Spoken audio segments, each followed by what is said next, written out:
Effect आप देख रहे हैं पबे लाइफ। जैसे कि मैं बता दूं, मैं झांसी के स्थानीय होटल में हूँ, जहाँ पे कुछ चुनिंदा लोगों को लेके, जैसे चाहे वो समाज सेवी हो, चाहे वो व्यापारी वर्ग का इंसान हो, या फिर आम जनता हो, उनको लेके भविष्य की झांसी कैसी हो, झांसी आने वाले झांसी के विकास कैसे हो सके, इसके लेके एक डिस्कशन रखा गया है स्थानीय होटल पे, जहाँ पे सभी ने अपने अपने विचार प्रकट किए और अपने अपने आगे झांसी कैसा हो उसके लिए दिए। इसी सिलसिले में यहाँ के लोगों ने हमें बताया कि झांसी में भविष्य में क्या क्या होना चाहिए। Women should find more representation, more voice. वीरांगनाओं का शहर है, तो इस तरह की बातें ही निकल कर आई। सो एट दिस स्टेज मैं इसको अब हमारी प्रेजेंटेशन की जगह आप लोगों के फोरम में डाल, आज की समस्याओं को के अंदर उसके मैनेजमेंट में नहीं घुसते, लेकिन उसके बेसिस पर आने वाले समय में क्या सिचुएशंस पैदा हो सकती हैं उसके बारे में सोचते हैं, और इन चुनिंदा शहरों में कोई हिडन पोटेंशियल हो जिसको कि उकेरा जा सके, कुछ प्रोजेक्ट्स के जरिए, कुछ बातचीत के जरिए उसकी कोई ब्रांडिंग की जा सके, टूरिज्म के लोगों ने बात करी, उस तरीके की चीज़ें करी जाती हैं। So if you go back, I just explain our area of intervention. So that is the entire Jhansi district for you. The area in light green, that is the master plan area of 2031, and the area in the dark green is the municipal area. So our area of intervention is part of Baragaon and Babina block, which is the light green area. That is going to be the area of intervention. So थोड़ा area भी हम limit करके चल। इसी radio से यहाँ Jhansi development authority, तो आज जो यहाँ प्रोग्राम हो रहा है ये झांसी के विजन डॉक्यूमेंट की प्लानिंग का काम है। सिटी डेवलपमेंट प्लान हम लोग अपने कंसल्टेंट इसमें पैनल किए हैं, तो वो लोग अपनी पूरे सिटी का एक सर्वे एंड असेसमेंट करके एक सिटी डेवलपमेंट प्लान तैयार कर रहा है, जो अगले 30 सालों के लिए सिटी की नीड्स जो होंगी, जो यहाँ के लोगों की ज़रूरतें होंगी, उनको पूरा करने के लिए बनाया जा रहा है। तो उसके लिए आज स्टेक होल्डर्स कॉन्फ्रेंस हो रही है, जिसमें सभी लोग जो यहाँ से संबंधित हैं, चाहे वो डिस्ट्रिक्ट हो, चाहे वो व्यापारी हो, चाहे वो यहाँ के निवासी हों, या कोई सरकारी डिपार्टमेंट्स हैं, उन सभी लोगों को बुला के एक डिस्कशन किया जा रहा है कि जो हमने चीज़ें आइडेंटिफाई करी हैं उसमें आप लोग कुछ ऐड करना चाहते हैं, कुछ अपनी चीज़ें बताना चाहते हैं कि आपकी फैक्ट नीड क्या है, क्या चीज़ें होनी चाहिए, और उन चीज़ों को ऐड करके एक हम फाइनल प्लान तैयार करेंगे, जिससे हमारे पास एक बुके ऑफ प्रोजेक्ट्स, कुछ प्रोजेक्ट्स रेडी रहेंगे। जब भी हमें फाइनेंसिंग मिलती है या जब भी हमें कोई आवश्यकता होती है कि टूरिज्म से रिलेटेड हम कुछ करना चाहते हैं, कई बार ऐसा होता है कि क्या करा जाए या इसमें हम और क्या कर सकते हैं, तो हमारे पास रेडी प्रोजेक्ट्स रहेंगे, उनको हम टाइमली मैनर में हम उनको इम्प्लीमेंट कराएंगे। सर, सरकारी विभाग जो भी सरकारी विभाग है प्राइवेट पार्टनर्स को इन्वॉल्व कर रहा है डेवलपमेंट के प्लान के लिए, वो तो समझ में आता है, लेकिन अभी भी जो सरकारी विभागों में आपसी तालमेल है वो नहीं बैठ पाता, उसके जो प्रोजेक्ट अटक जाते हैं, उसको लेकर फिर क्या प्लान है?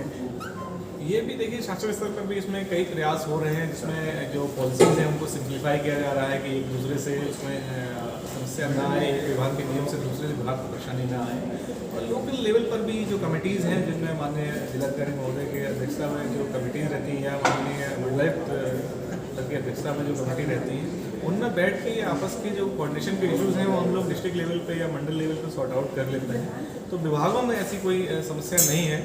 और अगर कोई समस्या आएगी भी तो उसके लिए भी हम ये चीज़ें इसमें हम इंक्लूड कर रहे हैं सॉफ्ट इंफ्रास्ट्रक्चर कि कुछ ऐसी चीज़ें रहें जिससे कि इस तरह की कोऑर्डिनेशन में इश्यूज ना आए। तो क्या भविष्य में JDA और जब मोर रेड कार्पेट बिछाएगा इन्वेस्टर्स के लिए या रेड टेप जोन कम करने की पूरी योजना है? नहीं, देखिए बिल्कुल JDA का ये प्रयास है कि कम से कम समस्या आए लोगों को हमारे ऑफिस में ना आना पड़े। हम लोग अपना पूरा ही सिस्टम ऑनलाइन कर रहे हैं, JDA की सारी प्रोसेसेस को हम लोग ऑनलाइन कर रहे हैं, सारा पेमेंट्स को हम लोग ऑनलाइन करने जा रहे हैं, फाइनल स्टेजेस में है। तो हम लोग चाहते हैं कि हमारा डिस्क्रिप्शन लिमिटेड हो जाए, और जो भी कोई इन्वेस्टमेंट करना चाह रहा है उसको क्लियर पता हो हमारे पास कि कौन सी ज़मीन कहाँ पे किस टाइप के प्लॉट्स अवेलेबल हैं, उनकी ज़रूरत के हिसाब से क्या चीज़ है और उनकी कॉस्टिंग क्या है और उसका प्रोसीजर क्या है, कैसे वो उससे हमें खरीद सकते हैं। तो एक ट्रांसपेरेंट व्यवस्था होगी तो निश्चित तौर पे हमारे पास JDA प्लान तो काफ़ी चीज़ें करता है। सर, आपने देखा होगा जहाँ पार्किंग की सुविधा है वो प्रोजेक्ट JDA के सफल नहीं, हम लोग नहीं, आप समझ नहीं, हम तो चला ही देंगे। आर्किटेक्ट हूँ और मैं एनवायरनमेंट और हेरिटेज एक्सपर्ट हूँ। आज जो हमने प्लान एक्सप्लेन किया इसमें हमने कई सारे आइडियाज़ सुने, सभी व्यापारी मंडल, MSME, निगम के लोग, अलग अलग NGOs, डिपार्टमेंट्स, सभी तरह के शहरी लोग, और उन लोगों ने बहुत अच्छे सजेशंस दिए हैं सभी एस्पेक्ट्स को कवर करते हुए, जो झांसी को 3 लेवल पे डेवलप करेगा, लोकल, रीजनल और नेशनल। लोकल वो जो शहर के लोगों की लाइफस्टाइल को बेटर करे, यहाँ एम्प्लॉयमेंट अपॉर्चुनिटीज़ बेटर करे, यहाँ की जो लोकल हेरिटेज है उसके गौरव है उसको एक वापस रेस्टोर करें और देश के उसमें शोकेस करें। रीजनल, क्योंकि वाकई में झांसी एक सांस्कृतिक राजधानी है, अनसेड राजधानी है ऑफ बुंदेलखंड, तो वो एक ट्रू रिप्रेजेंटेशन हो, यहाँ सभी तरह के क्राफ्ट्स का सामान मिले, वहाँ का खान पीन, यहाँ की चितेरी कला, सभी चीज़ों के बारे में बातचीत हो। और नेशनल लेवल जो आज सिर्फ एक शायद में भी झांसी के फोर्ट के बारे में लोग जानते हैं, बहुत सारी ऐसी चीज़ें हैं जो झांसी और बुंदेलखंड के बारे में है जो देश नेशनल लेवल पे अभी रिप्रेजेंटेड नहीं है, वो 3 चीज़ें की जाए। तो ये हमने स्पेसिफिक बात करी और अब हम ग्रुप डिस्कशन के माध्यम से लोगों के सजेशंस को स्पेसिफिक कंपोनेंट्स, स्पेसिफिक प्रोजेक्ट्स के तौर पर लेना चाहते हैं, जिससे कि हम जो विजन डेवलपमेंट प्लान बने वो एक होलिस्टिक बने, वो एक ओवरऑल बने, वो सभी एस्पेक्ट्स को साथ में लेकर बने। तो रानीपुर जब आपने बात की झांसी को लेके, झांसी एक हेरिटेज सिटी है, तो क्या आप कहना कि उसका हेरिटेज जो वैल्यू वो बरकरार रखते हुए मॉडर्न फैसिलिटीज दी जाए, मॉडर्न एमिनिटीज दी जाए यहाँ के लोकल लोगों को और टूरिस्ट को, जी वो क्या कहना है? जैसे फोर्ट के बारे में आपको पता ही है, लेकिन उसके अलावा अगर आप देखें तो विदिन 20 किलोमीटर्स हमारे पास कई ऐसे मंदिर, कई ऐसे मॉन्यूमेंट्स और कई ऐसे थोड़ी जर्जर हालत में भी कई ऐसे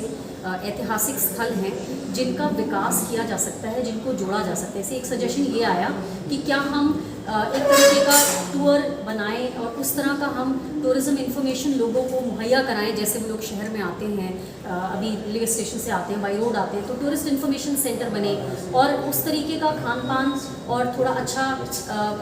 ईटिंग फैसिलिटीज़, थोड़ा एंटरटेनमेंट फैसिलिटीज़ लोगों को शहर के बीच में मुहैया कराई जाए, जिससे कि लोग, टूरिस्ट को यही चाहिए होता है। ऑफकोर्स वो फोर्ट्स देख रहा है, ये सब चीज़ें देख रहा है, लेकिन साथ में उसको एक कंफर्ट भी चाहिए, वो एंजॉयमेंट के लिए आ रहा है। तो सही मौसम को ध्यान में रखते हुए उस मौसम के अनुसार अलग अलग एनक्लोज्ड एंड ओपन फैसिलिटीज़ दी जाएँ, ये एक बहुत अच्छा सजेशन आया है जो कि हम आगे लेके आएंगे। झांसी के लोगों का ये मानना है कि जितना विकास झांसी किले का 75 साल में नहीं हुआ, भारत के प्रधानमंत्री के आने पर हुआ। सारे विभाग अपनी पीठ खुद दबाते हैं, लेकिन काम कोई करना नहीं। तो आपको लगता है कि ये सारे सजेशन जो आ रहे हैं, सारे विभाग एकजुट होंगे? Nishant Goyal, architect and urban planner. मैं इस विजन प्लान जो यूपी सरकार की ये पहल है कि झांसी का विजन प्लान बनाया जाए, उसमें मैं अर्बन प्लानिंग एक्सपर्ट हूँ। हम कोई भी शहर का जब विजन के बारे में सोचते हैं तो हम उसके अलग अलग पहलू के बारे में बात करते हैं। अगर मैं झांसी की बात करूं तो ये बुंदेलखंड का सांस्कृतिक केंद्र और बुंदेलखंड की जो पूरी आइडेंटिटी है उसका सेंटर झांसी बनने की क्षमता है। इसके अलावा शहर के economy, transportation and all public amenities पे हम लोग सोच विचार कर रहे हैं और इसको हम विजन प्लान में इंकॉर्पोरेट करेंगे। ये ज़रूरी है कि शहर में जो लोग हैं उनके लाइवलीहुड